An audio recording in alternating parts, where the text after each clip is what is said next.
Vale, ya, ahí se está grabando nuestra clase. Bueno, amados hermanos, vamos a comenzar el día de hoy con la lección número 3. Estábamos conversando antes de conectarnos todos con el pastor Guzmán. eh, y como les mencionaba también a ustedes en la primera clase, eh, la forma como está planteándose por parte del pastor Cornelius la, la dinámica del entendimiento de la apologética es bastante interesante porque es una visión práctica, no pragmática, sino práctica, y que no queda supeditada a un aspecto de academia, no queda supeditada a un aspecto de grandes discusiones, sino que va a un tema práctico de la vida diaria, de nuestro andar como creyentes, de la iglesia y de las misiones, y cómo va influyendo esto en nuestro conocimiento del Señor, por supuesto, a través de la palabra, del Evangelio, y también esto redunda en la adoración. Y en este sentido, hoy día vamos a comenzar a estudiar lo que él llama un paradigma para la apologética. Paradigma significa un ejemplo, una línea a seguir, ¿ya? Eso para que tengamos ese concepto, ¿ya? La apologética es la defensa de la fe bíblica y cristiana, y viene de la palabra griega, una palabra compuesta, apologéticos, apo, que significa todo, logos, que es palabra, y legein, que es contar, declarar. Entonces, esencialmente, la apologética cristiana es hablar por Dios según lo que Dios ha revelado de sí mismo. Esto es una definición propia que nos da el pastor Hegeman, y de esta manera podemos nosotros ver que él es hablar por Dios según lo que Dios ha revelado de sí mismo. Entonces, este concepto que él nos plantea eh, tiene su fundamento bíblico en la primera carta de Pedro, el capítulo 3 versículo 15, que lo debemos que nos dice que nosotros debemos estar enteramente preparados siempre preparados para dar defensa para presentar defensa, apología de nuestra fe. Pero dice que debemos de hacerlo con mansedumbre y reverencia ante todo el que os demande razón de la esperanza que hay en vosotros. De esta manera, este principio que se está esbozando sobre la apologética es dar razón con mansedumbre, es presentar defensa, con mansedumbre dice, y reverencia ante todo el que os demande razón de la esperanza que hay en vosotros, o sea, la razón de vuestra fe, de vuestra creencia, de la doctrina, de vuestro entendimiento espiritual que tenemos y que el Señor nos ha dado. También nosotros en la carta de Judas, no está mencionado acá, pero es bueno tenerlo a la vista. En Judas nos dice lo siguiente. Judas, eh, en el capítulo, espérense un poquito, por favor. Judas, en el versículo 3, dice: amados, por la gran solicitud que tenía de escribiros acerca de nuestra común salvación, me ha sido necesario escribiros exhortándoos que contendáis ardientemente por la fe que ha sido una vez dada a los santos. Ahí también tenemos una visión en el versículo tercero de Judas, que es una carta breve, sabemos, pero que el objetivo que plantea el libro, o esta carta, es la defensa de la verdad cristiana y oponerse a las herejías que fueron surgiendo en los tiempos en que fue escrita.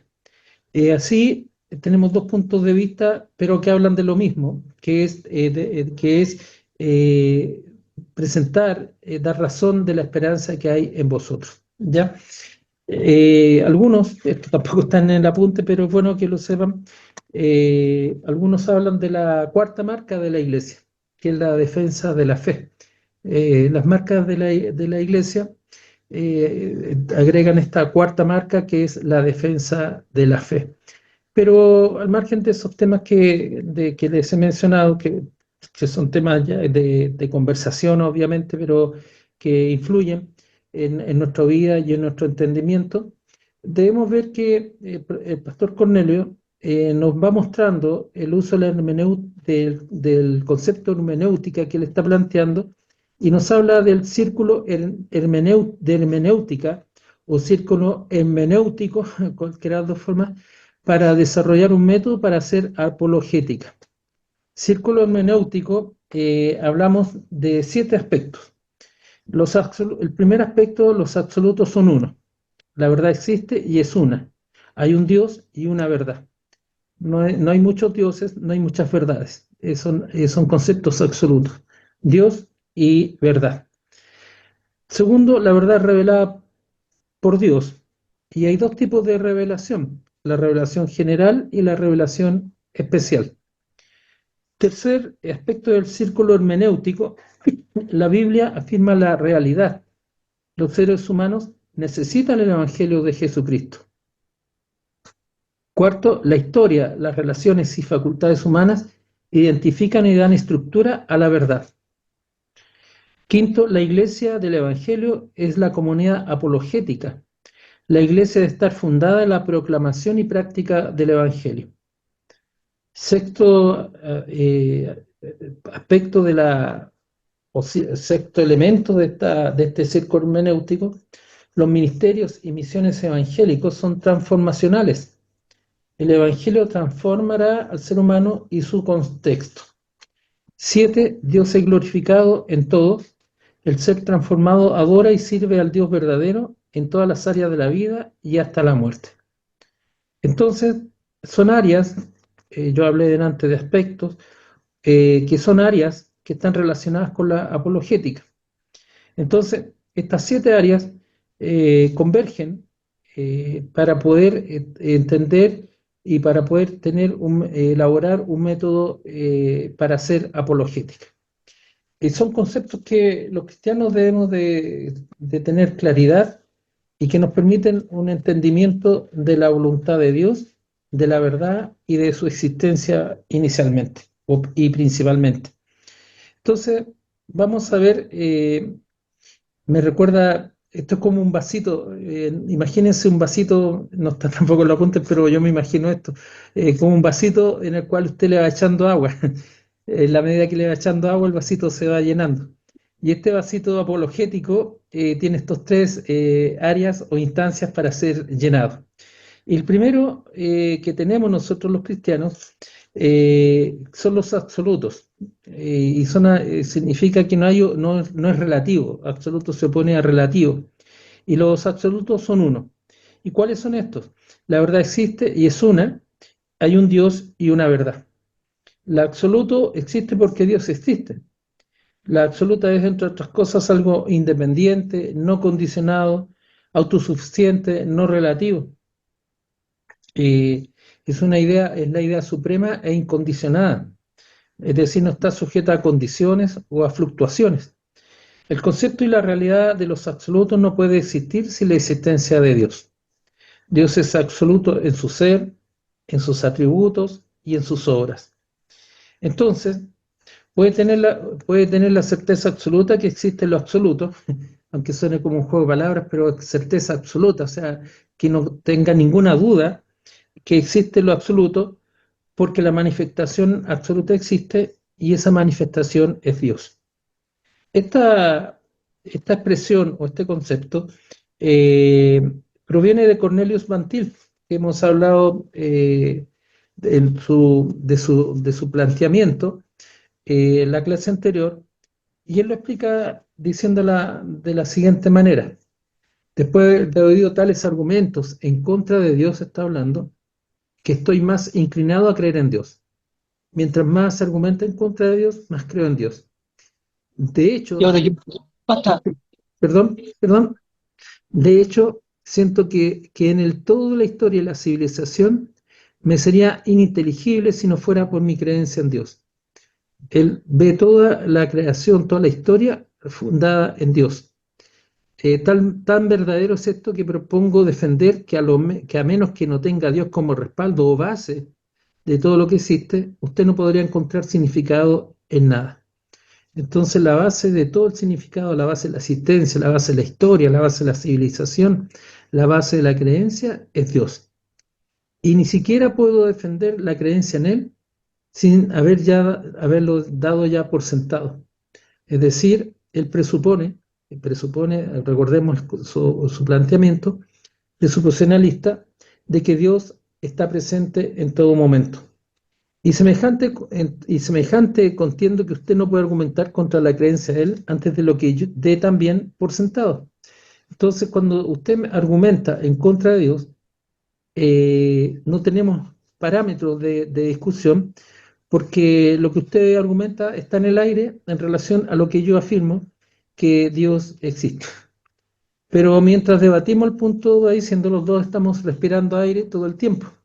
Para usar otra ilustración, Dios es como el emplazamiento en que debe establecer las mismas almas que se supone lo deshaga de su existencia.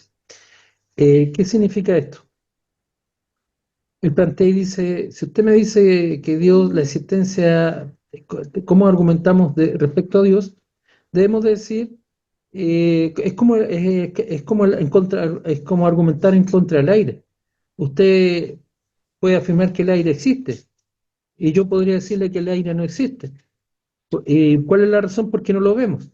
Muchas veces yo creo que en las iglesias han escuchado este ejemplo, pero el que dio origen a este ejemplo es Van Til precisamente, y ahora nos está diciendo que no por el hecho que nosotros veamos el aire o porque o su origen o una forma, el aire no va a existir.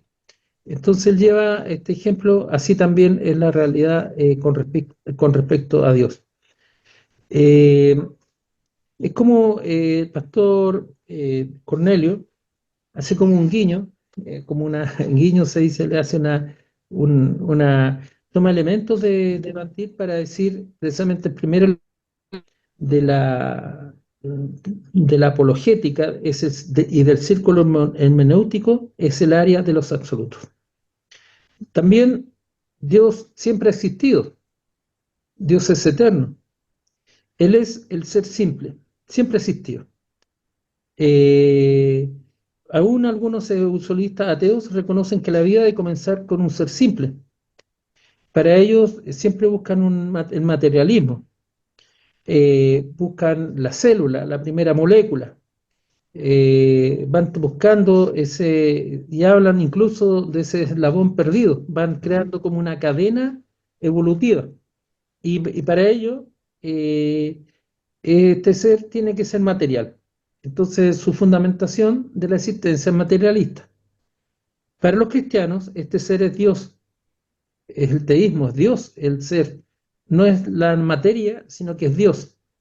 Entonces, el pensador debe tomar una decisión entre el materialismo y el teísmo. El materialismo da lugar al secularismo, el humanismo u otras derivaciones. Por ejemplo, el comunismo, ¿ya? Son o neocomunismo hoy en día. Ellos parten de la base de un materialismo, de un concepto material. Y el teísmo, que es la base de dos grandes líneas, que es el monoteísmo y el politeísmo. En este momento no estamos argumentando en uno con respecto al otro, sino que es el planteamiento que nosotros debemos de hacer para presentarnos frente a Dios. Si consideramos a Dios, ¿somos monoteístas o politeístas? Oye, O a bajen Dios. eso. Y si nosotros hablamos desde el punto de vista de los materialistas, debemos de pensar que en el materialismo, en la materia, es donde está el origen de las cosas. Según nuestro paradigma, hay que comenzar con este punto. ¿De dónde viene el ser humano y a quién o a quiénes somos responsables? No es irracional pedir al pensador comenzar al principio. Y dice, la matemática comienza con uno, no con cero. Al conocer el uno podemos hablar de dos, etc. Si no conocemos el uno, ¿cómo vamos a definir el doble de uno, que es dos? Así es bien argumentativo esto, pero es bastante interesante tener en consideración. Dios es uno, es otro aspecto también del emplazamiento para determinar este absoluto. La unidad de Dios es parte del ser simple. Esto no significa simple en un sentido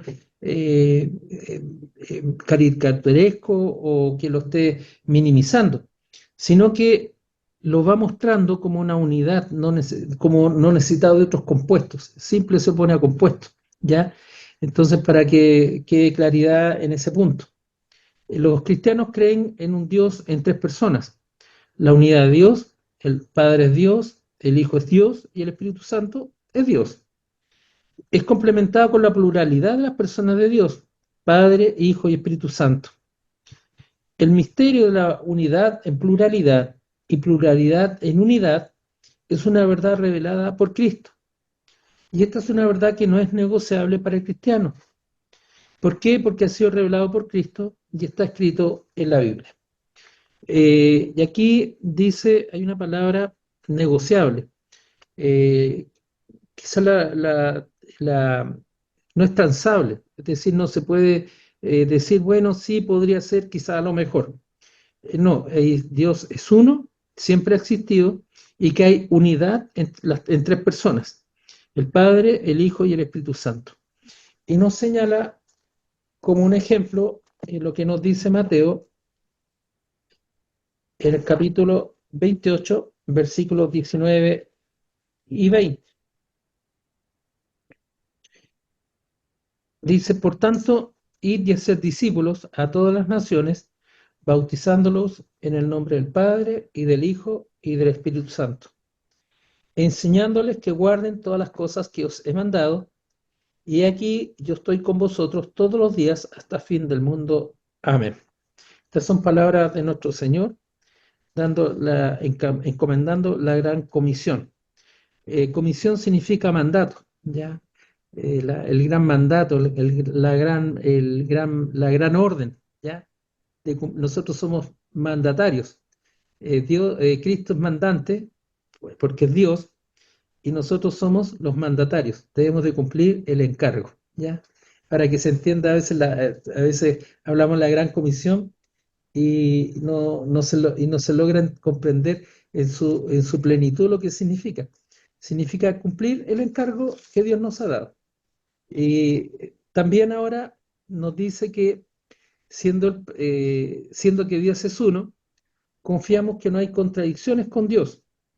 Todo lo que el Padre, Hijo y Espíritu Santo hace está de acuerdo. Hay una unidad de acuerdo, no de contradicciones. Dios por definición no puede contradecirse.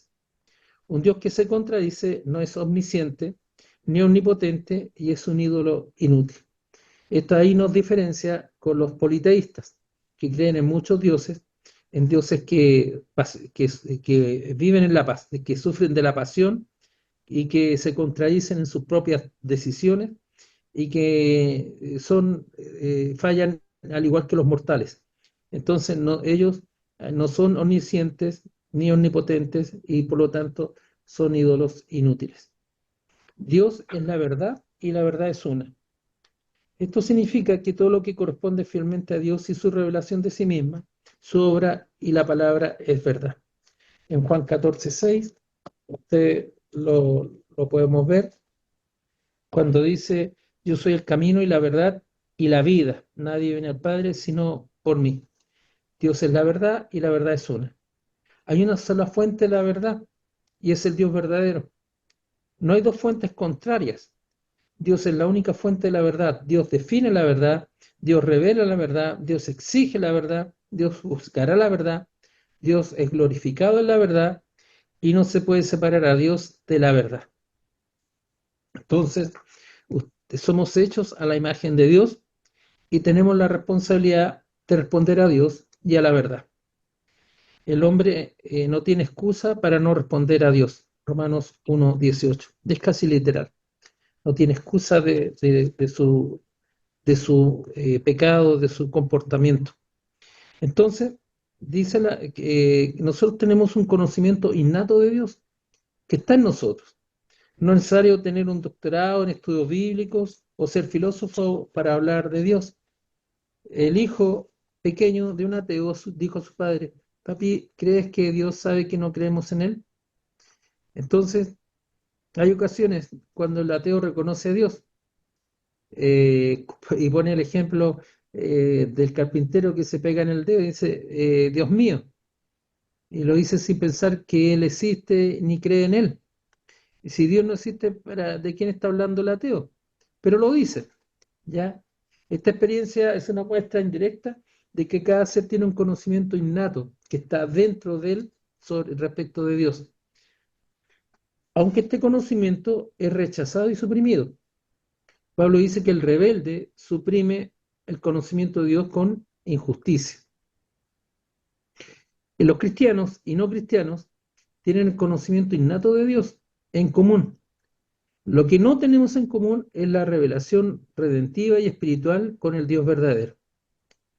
Entonces, el planteamiento que estamos formulando es que todo hombre del género humano tiene un conocimiento innato de Dios, aunque lo rechace, aunque lo ignore, lo rechace o lo trate de suprimir. Pero la diferencia entre el creyente, entre el cristiano y el no cristiano, que ese conocimiento de Dios para el hombre sin Dios es un conocimiento suprimido, es un cumplimiento rechazado. Ellos no tienen la redención y la relación redencional y espiritual que tenemos con el Dios verdadero. Hemos dicho al principio de nuestra presentación que estamos convencidos de que un creyente no puede defender la verdad o hacer apologética sin estar absolutamente convencido de la verdad de Dios y la verdad sobre la verdad. La verdad es todo lo que concuerda con Dios y su revelación. Dios es la verdad, Dios define la verdad, Dios revela la verdad, Dios exige la verdad, Dios juzga la verdad y Dios será glorificado en la verdad. Entonces, consideramos que la verdad es nuestra tesis, es nuestra base. Dios es verdad. Entonces, de esta manera, cuando la mentira es una distorsión de la verdad. Para reconocer la mentira hay que conocer la verdad, dice el profesor Cornelio. Entonces, en este entendimiento, si yo quiero reconocer la mentira, tengo que saber la verdad. Porque la mentira niega que Dios sea puro verdad y verdad. La mentira niega que Dios defina la verdad. La mentira niega que Dios revele la verdad. La mentira niega que Dios exija la verdad. La mentira niega que Dios juzgará la verdad. La mentira niega que Dios sea glorificado en la verdad. Entonces, bajo un concepto de entendimiento, de razón, dice el pastor Cornelio, si la verdad es la tesis, la antítesis es la mentira, es lo contrario. Además de afirmar la verdad y reconocer la mentira, también hay que formular una respuesta contra la mentira, que es la síntesis. Es la respuesta de la tesis respecto de la antítesis. Cuando no formulamos una respuesta adecuada a la mentira, creamos un sistema sincretista. Y el sincretismo es la combinación de dos posiciones opuestas en un solo sistema. Los hacemos convivir en la coexistencia de la tesis y la antítesis, que en su esencia es una negación de los dos. Eso es el concepto que nos está planteando. Hay una verdad, hay una mentira y hay una reacción en contra de la mentira. Pero si nosotros pretendemos unir la verdad y la mentira, estamos formulando un sistema sincretista. El sincretismo es la combinación de dos posiciones contrarias, opuestas. ¿Ya? No, y no podríamos hablar de una posición ecléptica intermedia, sino que es tesis y lo contrario a la tesis, que es la verdad, y lo contrario es la mentira, que viene a ser la antítesis. En sí, el profesor Cornelio nos da un testimonio que oyó el testimonio de una persona atea que al recibir la noticia que tenía cáncer se enojó con Dios. Cuando se dio cuenta de que ella está enojada con alguien, llegó a la conclusión de que este alguien debe existir. Si no, ¿cómo me voy a enojar contra nada? Y al oír el mensaje de Jesús, Dios con nosotros, esta persona creyó y de verdad conoció a Dios. En la página 3 de sus apuntes de la lección 3, ustedes van a ver eh, un cuadro, una relación entre la verdad y la mentira. Y la mentira no puede existir sin la verdad, y la mentira es una distorsión de la verdad. Pero lógicamente la verdad puede existir sin la mentira, sí, puede existir y va a existir. No, la verdad no necesita de la mentira para existir, pero la mentira sí necesita de la verdad para poder existir. Es una distorsión de la verdad. Y ahí está en el cuadro, en la página 3 de los apuntes, ustedes lo van a ver. Dice: Dios es verdad, Dios define la verdad, Dios revela la verdad, Dios exige la verdad. Y la mentira, faltan ahí, espérense un poquito. Dios bendecirá la verdad, Dios es glorificado en la verdad. Entonces, si nosotros vemos la verdad, Dios es verdad, la mentira es Dios puede ser la verdad.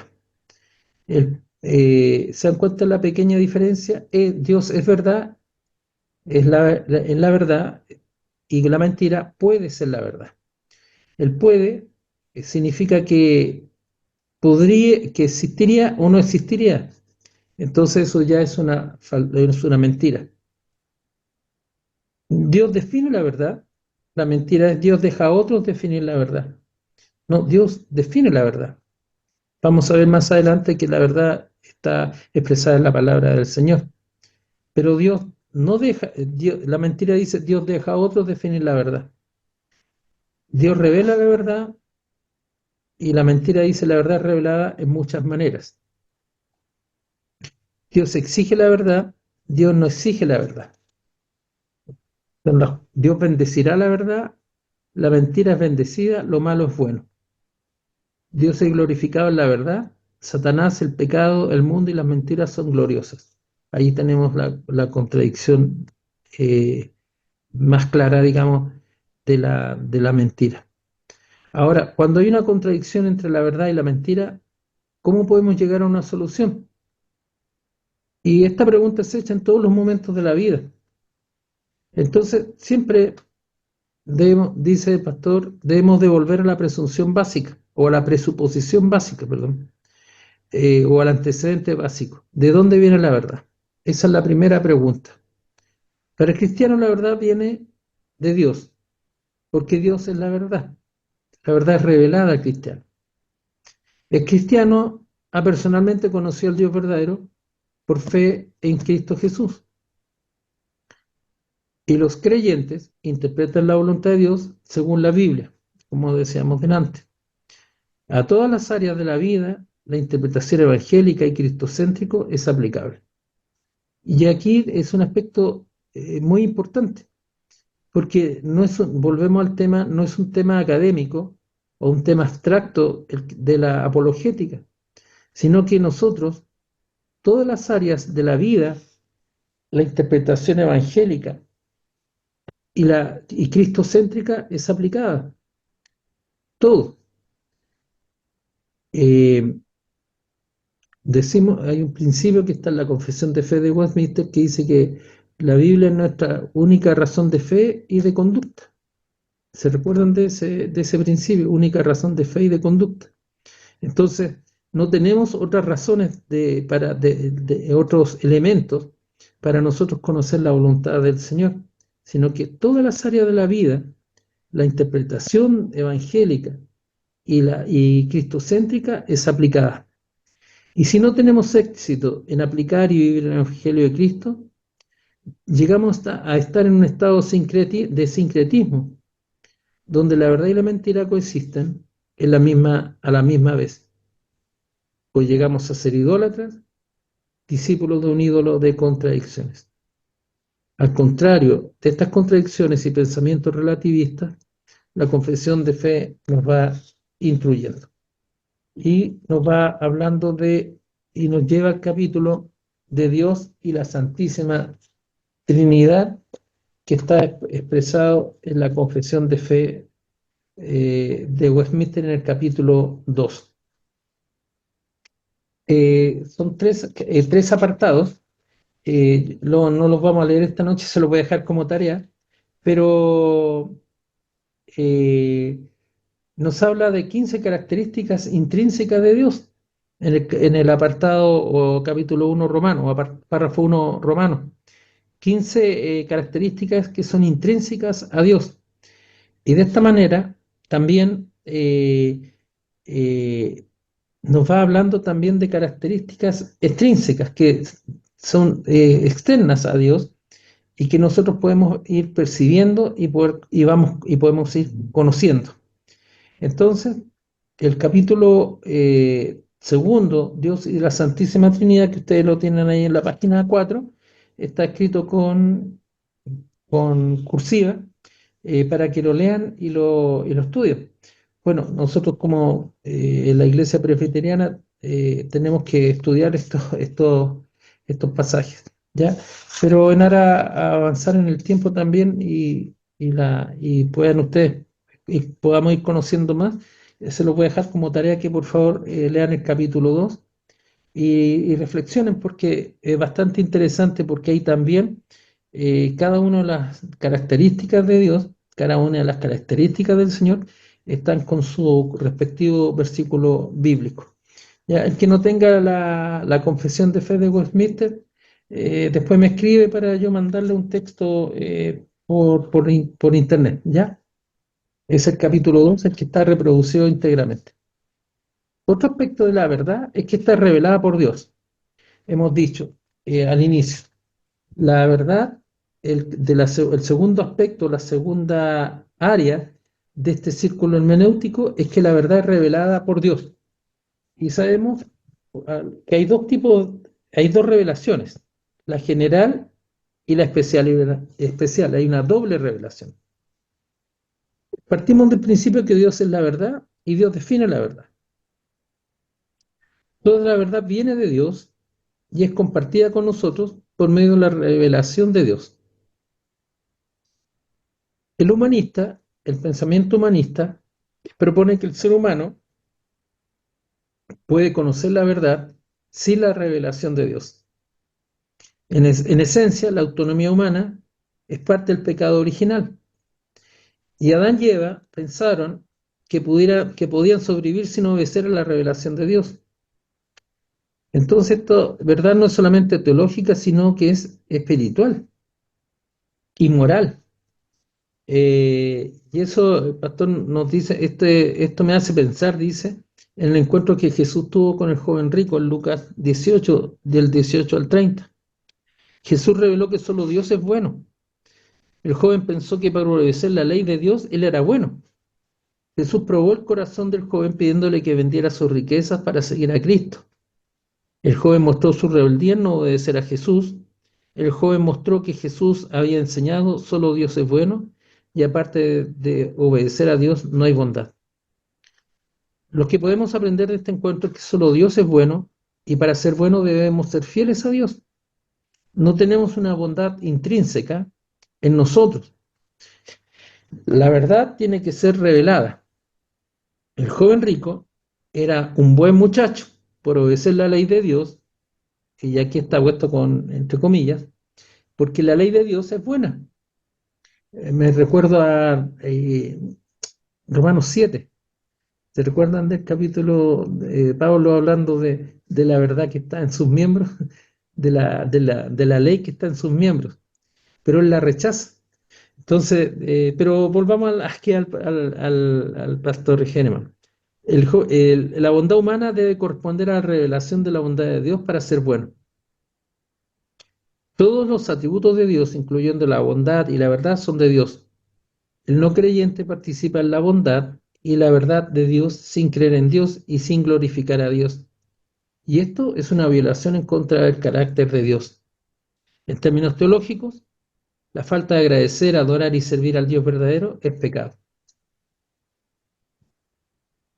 Entonces, lo bueno no viene dado por las cosas externas, sino que viene dado por Dios, por reconocer a Dios, por creer en Dios, glorificarlo y servirle. Adorar, agradecer a Dios, adorar y servir a Dios, eso es lo que Dios demanda de nosotros. Eh, Anótenlo ahí ustedes después en Romanos 7, para que vean cómo Pablo, el apóstol Pablo, explica la existencia de la ley que es justa, santa y buena, y por la cual él, conociendo la ley, pecó. Entonces se pregunta Pablo, si yo pequé, ¿acaso la ley es mala? De ninguna manera, dice, el problema no es de la ley, el problema es mío. Cuando digo, cuando Pablo está pensando, nos está haciendo reflexionar que el problema para nosotros somos nosotros y no la ley. La doble revelación. Consideramos que Dios es la verdad. Dios define la verdad viene de Dios y que la verdad es revelada por Dios. La revelación de la verdad viene en dos maneras distintas. En general, a todas las personas y al pueblo de Dios de una manera especial. El conocimiento de la revelación general viene por medio de lo que está manifestado en la creación, en la naturaleza, por la historia humana, en la conciencia y razón, en el progreso de la cultura humana, está dado. Nosotros, por ejemplo, recién podemos ver, por ejemplo, la lluvia, la nieve, el sol. El otro día leía que el desierto florido nuevamente ya está despuntando, está llegando la primavera, entonces está llegando, empieza una manera de poder ver las cosas y podemos contemplarlas. Y todo el ser humano puede hacerlo. Lo mismo que la historia humana, la cultura, el progreso de la cultura. Podemos escuchar una poesía, leer una poesía, incluso grandes poetas son ateos, algunos de ellos. eh, Podemos conocer de la ciencia, los tratamientos, etcétera. Esa es la revelación general. Pero también está la revelación especial, que viene en una manera personal, que es la encarnación de Cristo y que está por escrito, por la presencia del Espíritu Santo y en el contexto de la comunidad de la fe. Es personal porque nos habla de la encarnación de Cristo revelado a nosotros. Es expuesta a través de la Biblia, que es la palabra de Dios, y por la presencia del Espíritu Santo y en el contexto de la comunidad de la fe. La comunidad de la fe es la iglesia. Y la apologética usa las evidencias de la revelación general y especial para defender la fe bíblica y cristiana. Aunque la revelación de Dios es doble, no hay ninguna contradicción entre ellas, ya que la fuente es Dios mismo y Dios es perfecto. No hay razón para que Dios se contradiga. Y cuando encontramos contradicciones, hay que buscar la causa en nuestro entendimiento de uno de los aspectos de la revelación. La contradicción no está en Dios, sino que está en nosotros. Como mencionábamos delante, y Pablo en una forma muy clara nos enseña el capítulo 7 de Romanos. Entonces aquí tenemos un recuadro, que ustedes lo van a ver. La verdad corresponde a la revelación de Dios de sí mismo, su obra y su palabra.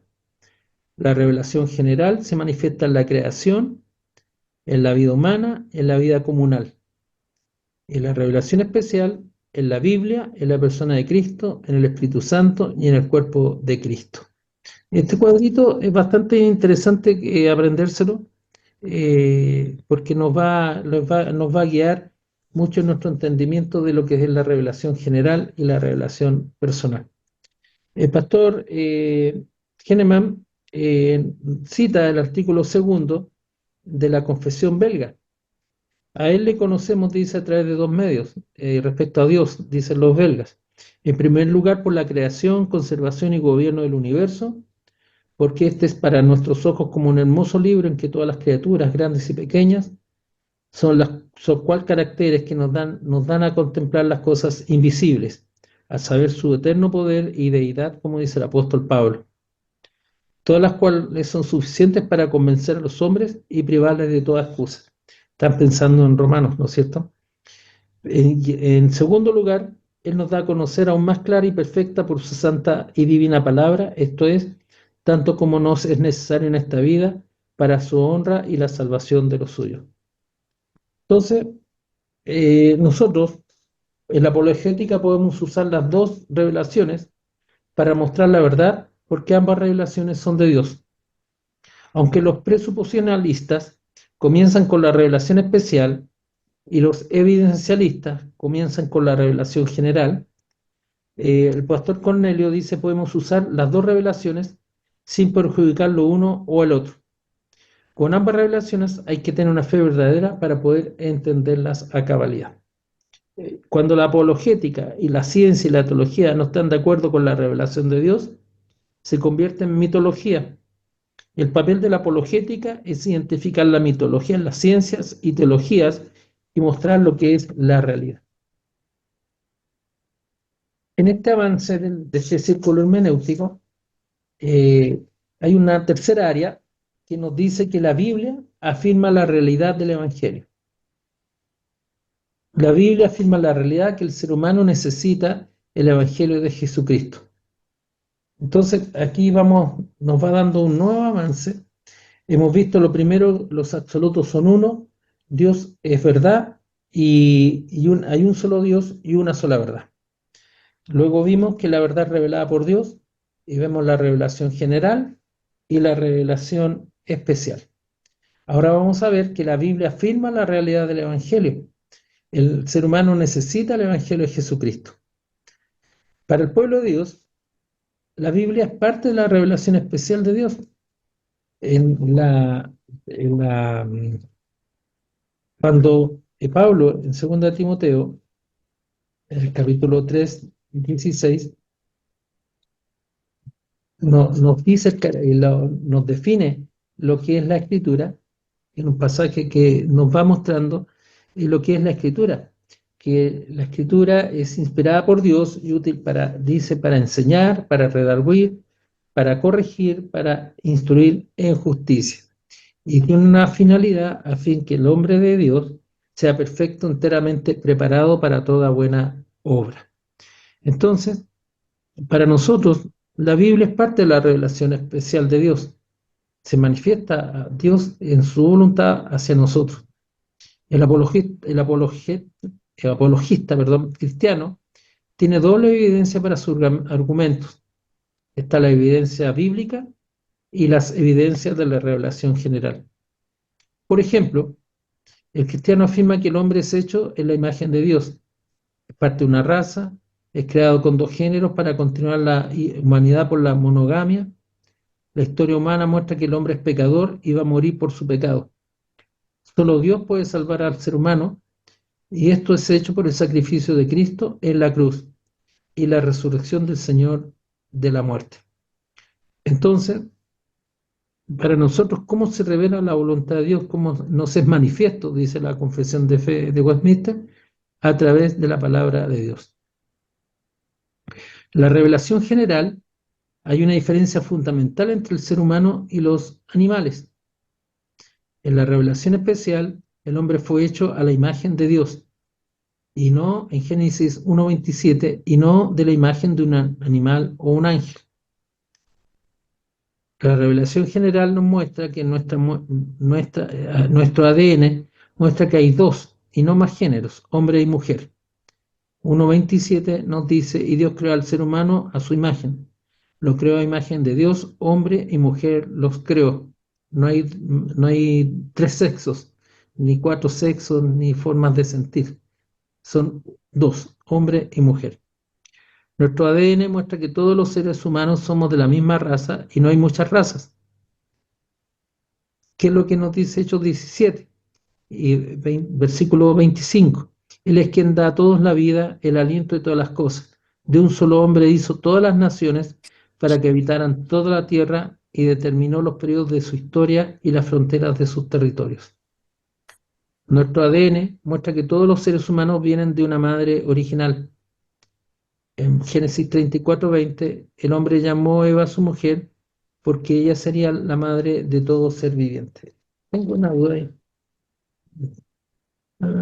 Génesis 34:20. Claro,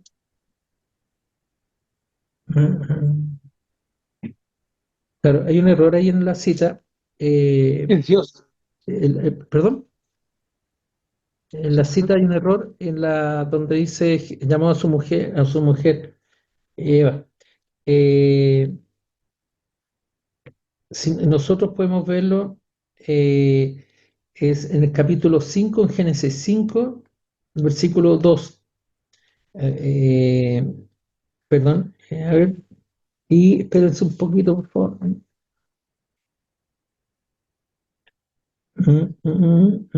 Y en el capítulo 3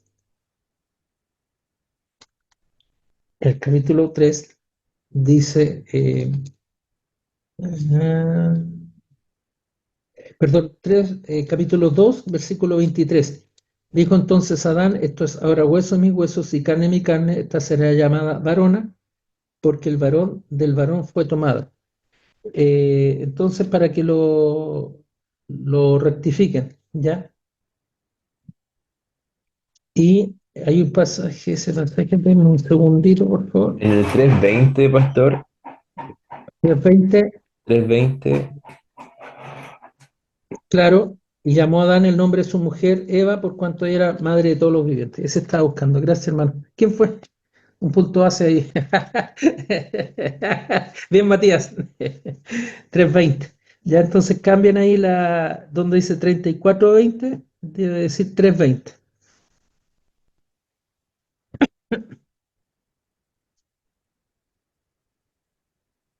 Ya, 3:20 entonces. Ya, y me suena raro 34:20. Ya. La vida humana comienza en la concepción. La vida humana de Jesús comenzó en la concepción, Lucas 1:35. La norma para el matrimonio humano es la monogamia. Génesis 2:4, 2:24 que hemos dicho, y las citas de Mateo 19:5 y 1 Corintios 7:2 que ustedes pueden ver. Por eso el hombre dejará a su padre y a su madre y se une a su mujer y los dos se funden en un solo ser. Esa es una traducción que me parece que viene de la NBI, por si acaso. No, no me suena del año 60. No la he comparado, pero lo dejo ahí para la próxima clase, ¿ya?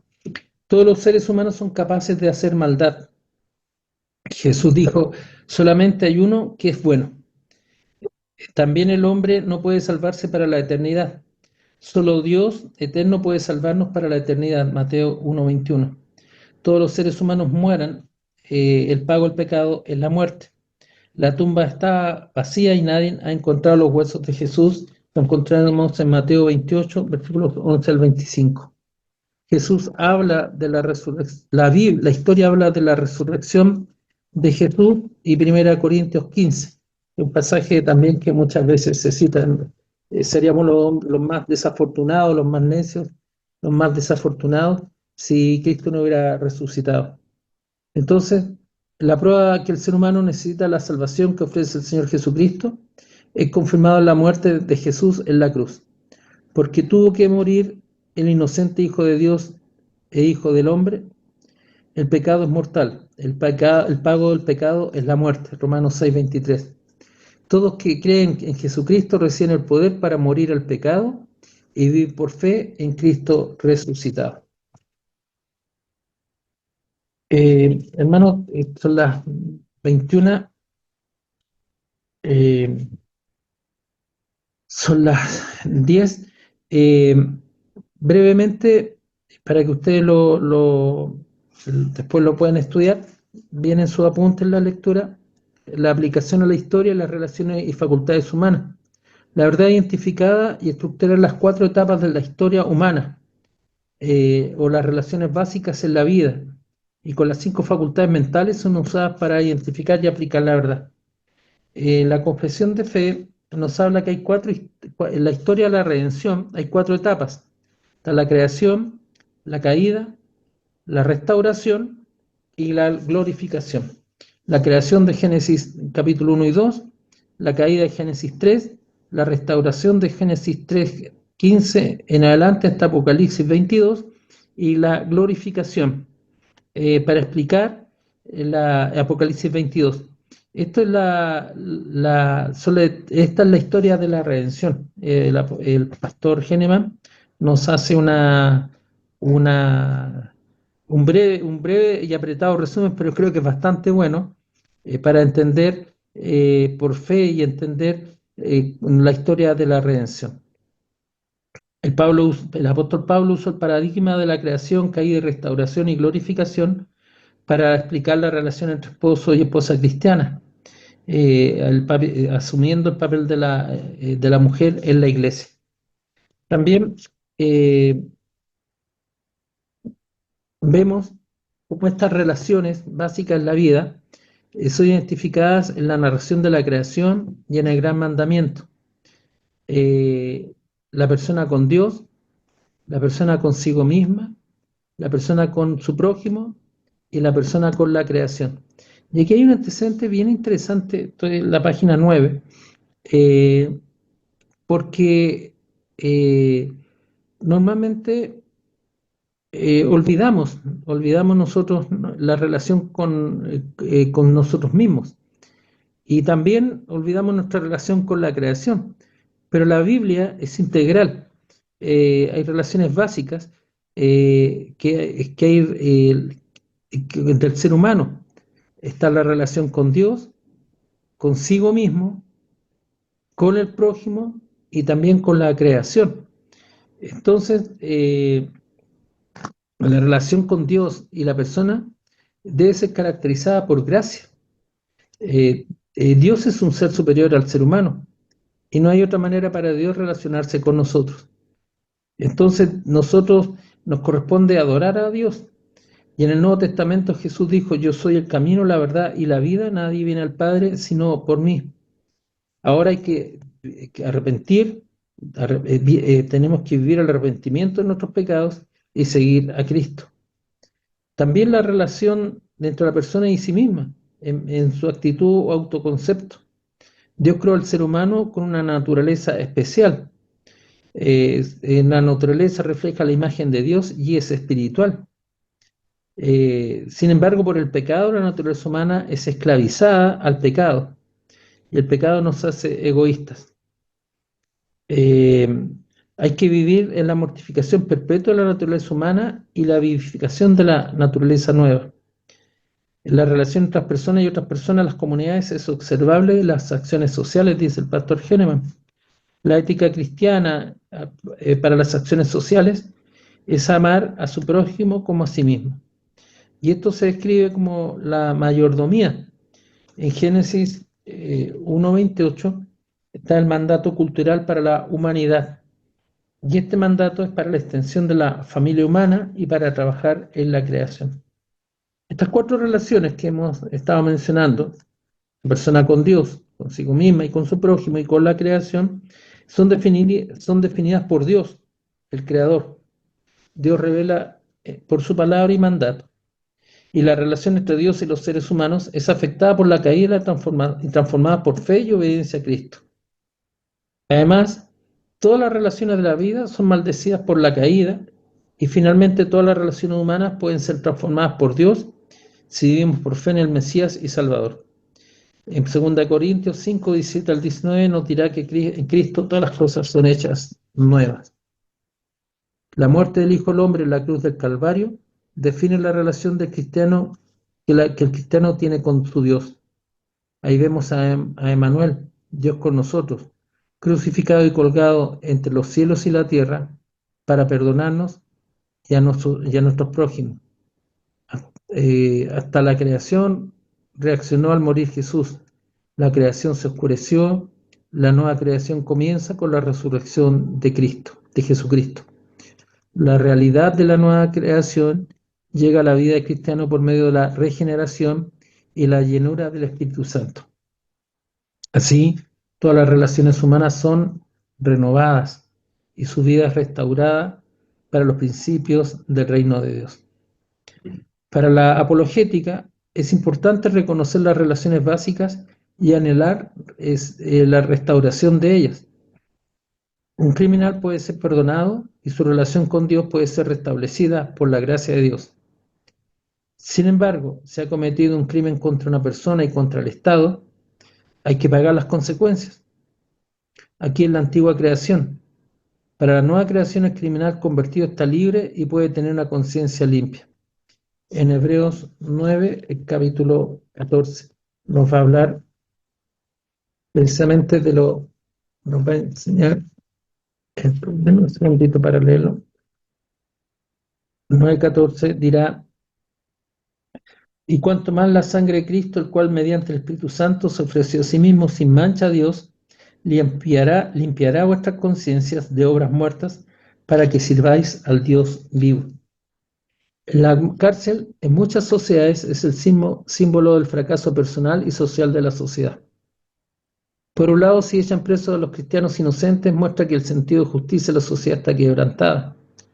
Por otro lado, cuando las cárceles están llenas literalmente de millones de presos, como en el caso de Estados Unidos, o en el caso mismo de nuestro país, sin ir más lejos, también algo anda mal en la sociedad. ¿Qué será lo que está mal?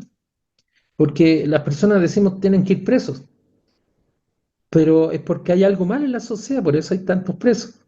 Entonces, ¿qué será lo que está mal? No solamente los cristianos van presos, son los que actúan como cristianos, sino que los pecadores. Por la gracia de Dios, el gobierno federal y las cárceles locales permiten, dice el pastor Henneman, los ministerios cristianos por los capellanes y miles de voluntarios, y muchos ministerios en las cárceles en los Estados Unidos. Nosotros también podemos verlo en nuestro país, en las capellanías. También hay ministerios carcelarios. Los hermanos, en las cárceles se predica el Evangelio. Muchas personas piensan y dicen, bueno, la cárcel es para hacer cumplimiento de buena conducta, que se llama la conducta, que es lo que buscan los reos, los internos. Pero Dios está obrando y en ese lugar, tal como obra en la calle, tal como obra en los hospitales, Dios también está obrando ahí en esos lugares. En cuanto a las facultades mentales, que también forma parte de este círculo hermenéutico, nos dirá que también nuestras facultades, nuestra razón, nuestra conciencia nos ayudan a experimentar y expresar nuestros conocimientos. Por ejemplo, el conocer que nos permite información es la vista, el conocer, creer, razón, conciencia, voluntad y emoción, y están los sentidos de la vista, la audición, el tacto, el gusto y el olfato. Aquí nos está diciendo que, en otras palabras, que la fe viene por el oír la palabra de Dios, por la proclamación del Evangelio, por el sentido de la audición. El oír el Evangelio es conocimiento intelectual, pero el Espíritu Santo es el fruto del Espíritu del Santo, el que nos permite el recibir, dice aquí aceptar, el conocimiento intelectual como conocimiento personal. Yo siempre les digo a los hermanos, nosotros recibimos al Señor, nosotros no aceptamos al Señor, Él nos acepta.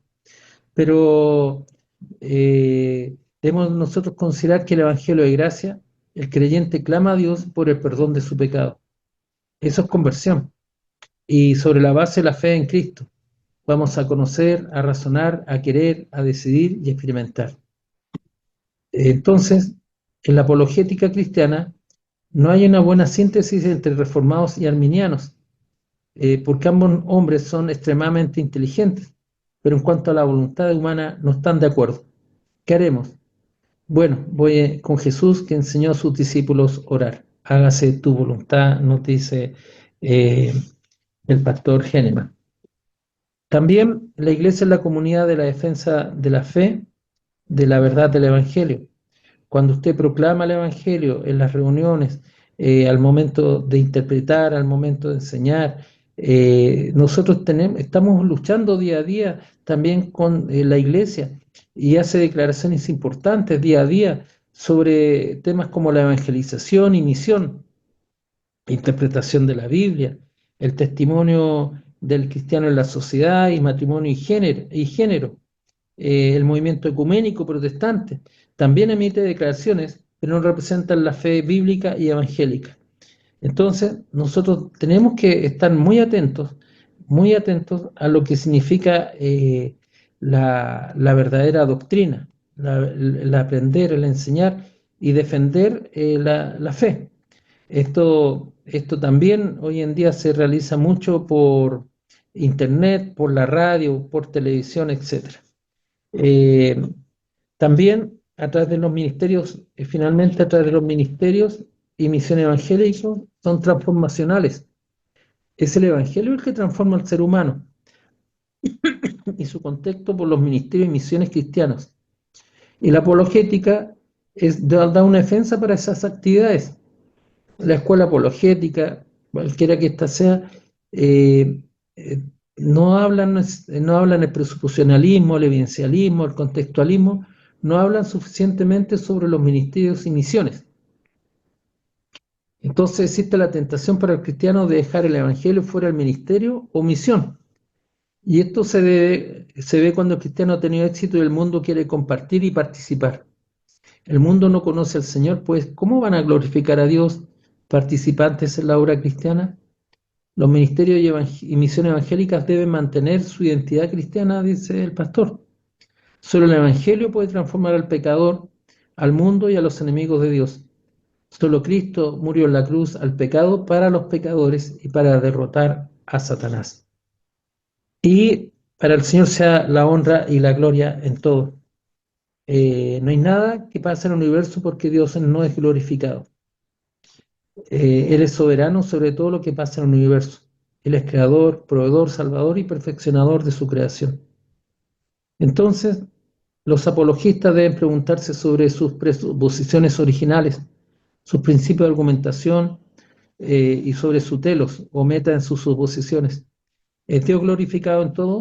¿O estamos dando algo de la gloria a los seres humanos, a nuestras evidencias, a nuestra mente o a otras entidades? Hay un libro que está leyendo Turrentino se llama, y nos dice él, no están los apuntes, pero va en la misma línea. Nosotros no predicamos a Dios o no enseñamos respecto a Dios, o no enseñamos la Biblia, no estudiamos la Biblia para un conocimiento intelectual, sino que va mucho más allá. Es obedecer a Dios y darle honra y gloria en todo. Cuando el predicador, cuando el teólogo, cuando estudiamos la palabra y no damos honra y gloria a Dios, cuando enseñamos, eso es no dar gloria a Dios, y eso no edifica, eso destruye. Y la gloria de Dios debe ser en todo momento. Les aseguro que todo lo que hicieron por uno de mis hermanos, aun por el más pequeño, lo hicieron por mí. Para concluir, dice el pastor, hemos presentado un paradigma para hacer apologética. Esta es una forma para hacer apologética, usando el círculo hermenéutico. Dios, revelación, Biblia, aplicación, iglesia, ministerios y misiones y adoración. Entonces, es la perspectiva que presenta el pastor Cornelio para defender la fe cristiana. Entonces el apologista debe ser creativo en formular su propio método. Miren qué interesante. El hermano el martes pasado, preguntaba cuál de las dos escuelas tenemos que seguir. Aquí la respuesta que nos da él es formular su propio método, cómo defender la fe. Él ha presentado la versión del círculo hermenéutico a la tarea de ser apologética. No puede ser acusado de títere de Bantil, de Sproul o de Castro, o no ser original. Bueno, dice, el ser títere de Jesús sería un honor. Entonces él está defendiendo su punto de vista de la enseñanza. Mis amados hermanos, disculpen que nos hayamos alargado un poquito, pero preferí también que fuéramos pensando en la enseñanza. Les voy a mandar más ratito, Dios mediante, unas PPT que preparé. No son exhaustivas, pero si quieren enseñar estos materiales en su propia iglesia, háganlo. Es un bonito desafío y las iglesias crecen. Yo me recuerdo haber trabajado con pastoralia familiar, se llama pastoralia familiar, y fue una linda experiencia enseñar lo que habíamos aprendido a la iglesia. Y estos temas, nosotros los vemos en una hora y media, pero ustedes al leer, al estudiar, al hacer la prueba, al leer los textos, van a ampliar enormemente su conocimiento y créanme que va a ser una linda experiencia poder enseñarlo a los hermanos. E incluso esta clase de una hora uno podría estar, yo creo, dando vuelta al año incluso con ella, porque realmente cada uno de los aspectos, cada una de las líneas que hemos visto son muy profundas. Así que eso quería manifestarle a mis amados hermanos. No sé si hay alguna pregunta, algún comentario, y, y para después pasar a la oración final. Ya. Entonces, le voy a pedir a mi hermano Matías que por favor nos dirija la oración y para que el Señor nos cuide. Y les voy a mandar, como les digo, esas PPT para que las tengan. Matías, por favor, hermano, nos puede dirigir en la oración, por favor. Amén. Padre eterno, vamos delante de tu presencia para darte gracias por esta clase, Señor, porque tú nos permites adentrarnos en la defensa de la fe, Señor. Nos permites ocupar nuestra razón, Señor, iluminada por tu Espíritu eh, para poder dar razón de aquello que creemos, de aquello que afirmamos, de aquella fe que tú has puesto en nosotros. Te damos gracias, Señor, porque tú nos permitiste reunirnos. Te damos gracias por nuestro pastor y profesor, Señor, que tú le sigas dirigiendo, le sigas dando ánimo, y a nosotros también para perseverar a lo largo de estas clases. Ahora, Padre Eterno, te pido que nos des descanso para nuestras mentes, para nuestros cuerpos, y guárdanos durante esta noche. En el nombre de Jesús oramos. Amén.